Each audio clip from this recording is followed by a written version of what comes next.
હવામાનના પલટાના કારણે બિહારના સમસ્તીપુરમાં છેલ્લા 17 કલાકથી ભારે વરસાદ વરસી રહ્યો છે અને આ વરસાદે ગ્રામીણ વિસ્તારોમાં ખેડૂતોના ચહેરા પર સ્મિત લાવ્યું છે, પરંતુ શહેરી વિસ્તારોમાં લોકો માટે મુશ્કેલીનું કારણ બન્યું છે.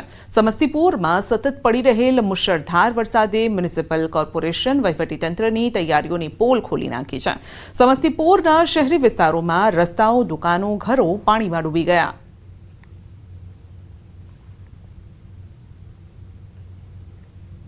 વરસાદના કારણે રાજસ્થાનના સવાઈ માધોપુર જિલ્લામાંથી વહેતી ગાલવા નદી પૂરપાટ વહી રહી છે. सीधा आपने ले जैशू हवामान विभाग ने प्रेस कॉन्फ्रेंस स्पीड के साथ रहने का पूर्वानुमान है और जो हमारा फिशरमैन भाई के लिए off and along Gujarat coast में कोई वार्निंग नहीं है, लेकिन अदर सी और हमारा जो ओपन सी के लिए वार्निंग है अगले 5 दिन के लिए.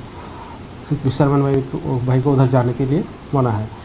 और अहमदाबाद और आसपास क्षेत्रों के लिए जो फोरकास्ट है इसमें light to moderate rainfall, thunderstorm with lightning 30 to 40 kilometre speed के साथ पूर्वानुमान दिया गया है. अभी जो एक बोलिए सर, बारिश कम हो जाएगी. अभी सप्ताह लाइट टू मॉडरेट रेनफॉल का पूर्वानुमान है, हल्का से मध्यम. अभी एक synoptic situation well mark low pressure area उत्तर पश्चिम राजस्थान के ऊपर परसिस्ट कर रहा है और उसके साथ एक अपर एयर साइक्लोनिक सर्कुलेशन है, वो अप टू 5.8 किलोमीटर तक एक्सटेंड है. और एक जो मानसून ट्रैप का पोजीशन अभी जो है centre of low pressure oil mark low pressure area से हमारे जो राजस्थान के पास अभी परसिस्ट कर रहा है, वहाँ से लेकर ग्वालियर, देन साउथ बिहार और एडजॉइनिंग जो उत्तर प्रदेश है वहाँ से होते हुए आपका पुरुलिया, कंटाई, उत्तर पूर्व बे ऑफ बंगाल तक मॉनसून ट्रैप. अभी मॉनसून ट्रैप के लिए हमारा गुजरात के ऊपर अभी इतना असर नहीं है, लेकिन लाइट टू मॉडरेट रेन का भी है.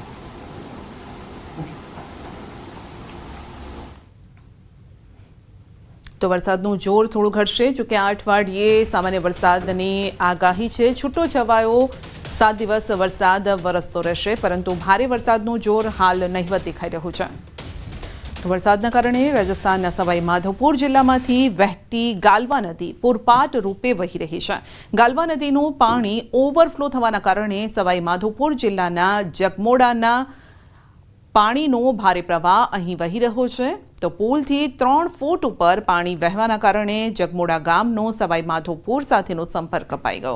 પુલ ઉપરથી પાણી ઝડપથી વહેવાના કારણે લગભગ 1 ડઝન ગામોનો સંપર્ક સંપૂર્ણપણે બંધ થઈ ગયો.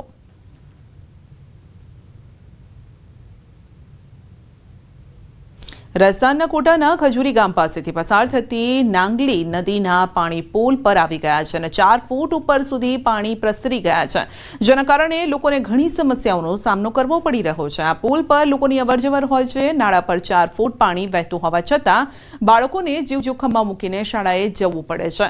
આ નાળું પસાર કરવું પડે છે. ખજૂરી, ઓડપુર, ખાટાખેડી, સંગાહેડા, ગુલખેડી, કોલુખેડી વગેરે ગામોના બાળકો અને શિક્ષકો માટે આ નાળા એક સમસ્યા સમાન બની ગઈ છે.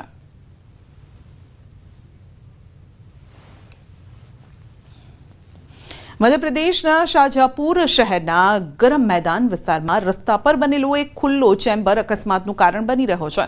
વરસાદ દરમિયાન જ્યારે અહીં પાણી ભરાઈ ગયું હતું ત્યારે અલગ અલગ ઘટનાઓમાં 2 બાઇક સવારો આ ખાડામાં પડી ગયા હતા.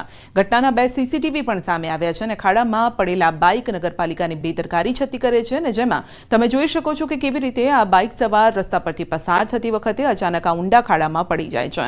તો પહેલી ઘટનામાં પીપલિયા ઇન્દોર ગામના રહેવાસી બાલુસિંહ નામનો યુવાન તેની બાઇક પર પસાર થઈને જઈ રહ્યો છે અને તે બાઇક સાથે ખાડામાં પડે છે. નજીકમાં હાજર લોકોએ તેને તાત્કાલિક ખાડામાંથી બહાર કાઢ્યો. આ ઘટનામાં યુવાનને માથા અને ગરદનના ભાગે ગંભીર ઈજા થઈ છે. આ દરમિયાન સ્કૂટર ચલાવતો શાહરૂખ મંસૂરી નામનો યુવાન પણ ખાડામાં પડી ગયો. સદનસીબે તેને કોઈ ઈજા ન થઈ. આ ઘટના તંત્રની કામગીરીની પોલ ખોલી રહી છે. તો 2 ઘટનાઓ અમે આપને બતાવી રહ્યા છે કે જે રીતે વરસાદી ખાડા પડ્યા છે, નાળા ખુલ્લા છે અને જેના કારણે પાણી ભરાવાના કારણે દેખાતા નથી અને આ પ્રકારની દુર્ઘટના સર્જાય છે. ક્યારેક આ પ્રકારની દુર્ઘટનાઓ લોકોનો જીવ પણ લઈ શકે છે. વરસાદનો વિરામ જતાં ઓરસંગ નદી બે કાંઠે છે. છોટા ઉદેપુરમાં ઓરસંગ નદી બે કાંઠે વહેતી થઈ છે. રામપુરા પાસે નદીમાં ઘોડાપૂરના દ્રશ્યો. રાત્રે મધ્યપ્રદેશમાં ધોધમાર વરસાદ બાદ નદીમાં આવક વધી છે અને છોટા ઉદેપુરમાં 5 દિવસથી વરસાદ નથી, છતાં નદીમાં આવક છે. લોકો કુતૂહલવશ આ નદીના વહેણને જોવા માટે ઉમટી પડ્યા.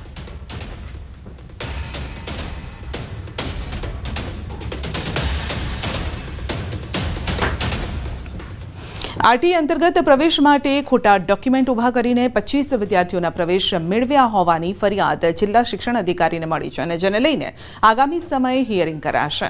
આ મામલે ડીઓ આગામી સમયમાં વાલીઓને હિયરિંગમાં બોલાવીને ખુલાસો પૂછશે. જો ખુલાસામાં ફરિયાદ સાચી જણાશે તો વિદ્યાર્થીઓના પ્રવેશ રદ કરવામાં આવશે.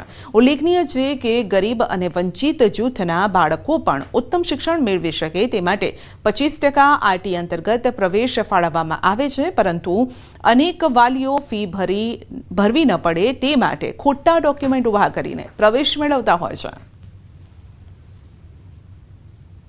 અમારા તરફથી અમે હિયરિંગ ચાલુ કર્યા છે. 5 જેટલા વિદ્યાર્થીઓના વાલીની આવક 6 લાખથી વધુ જોવા મળી છે, જેમને અમે આરટીમાંથી નામ એમના કેન્સલ કરવા માટે જરૂરી આદેશો કરવાના છીએ અને બાકીનાનું હિયરિંગ થશે ત્યારબાદ આગળની કાર્યવાહી કરવામાં આવશે. અમદાવાદમાં પાણીજન્ય અને મચ્છરજન્ય રોગચાળાના કેસમાં વધારો થયો છે. સુલા સિવિલ હોસ્પિટલમાં 15,224 ઓપીડી નોંધાઈ છે.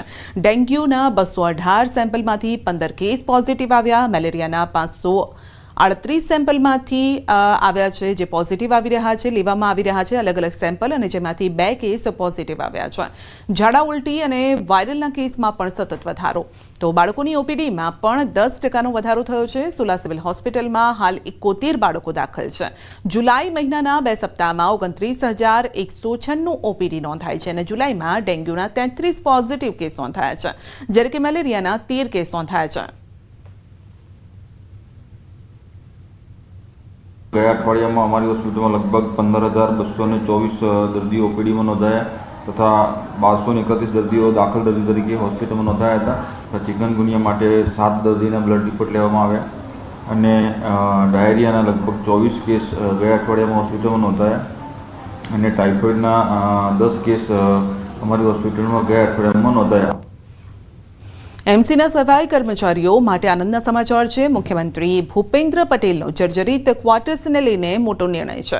સફાઈ કર્મચારીઓના જર્જરિત સ્લમ ક્વાર્ટર્સને રીડેવલપમેન્ટની મંજૂરી અપાઈ છે.